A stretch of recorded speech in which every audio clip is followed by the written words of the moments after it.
हरियाणा विधानसभा के बजट सत्र के पहले दिन रेवाड़ी से बीजेपी विधायक लक्ष्मण यादव भी सदन में मौजूद रहे। उन्होंने कहा कि हरियाणा सरकार हर वर्ग को साथ लेकर चल रही है। बीजेपी विधायक ने और क्या कहा है आपको सुनाएंगे।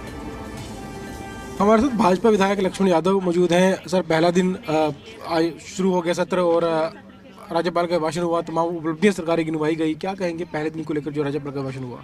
ये आज तो गवर्नर साहब का भाषण था और गवर्नर साहब का जो हमारी सरकार की उपलब्धियां हैं, जो गरीब आम आदमी की उपलब्धियां हैं, युवाओं के लिए है, खिलाड़ियों के लिए है, किसानों के लिए है, जो हमने करा है उसका रिकॉर्ड प्रस्तुत माननीय राज्यपाल जी ने किया है और वही हमारी सरकार का प्रतिबिंब है।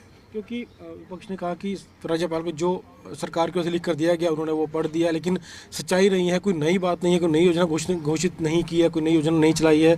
जैसा पिछली बार अभिभाषण था वैसे इस बार पढ़ दिया गया। नहीं, देखिए, अभिभाषण तो वही होता है जो हमने करा है, उसी पे ही बोला जाएगा। नया तो अब आगे होगा, बजट के बाद नया होगा और वो आपको देखने को भी मिलेगा। जी, हमने कई विपक्ष के विधायकों से बात की तो उन्होंने ये भी कहा कि जो विजन होना चाहिए था सरकार का, जो अभिभाषण से दिखता है, वो विजन कहीं ना कहीं गायब था कि सरकार आगे क्या करेगी, कहीं भविष्य में क्या करने वाली है।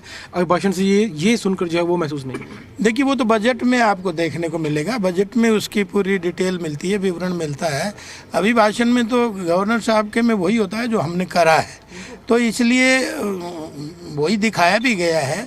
और मैं ये समझता हूँ कि विपक्ष का काम तो देखो उंगली उठाना ही है, लेकिन मैं उनको आपके माध्यम से सलाह देना चाहता हूँ कि भाई 4 महीने हो गए, आप विपक्ष का लीडर नहीं दे पाए, कम से कम अपने घर को ठीक कर लो। जी, शुक्रिया।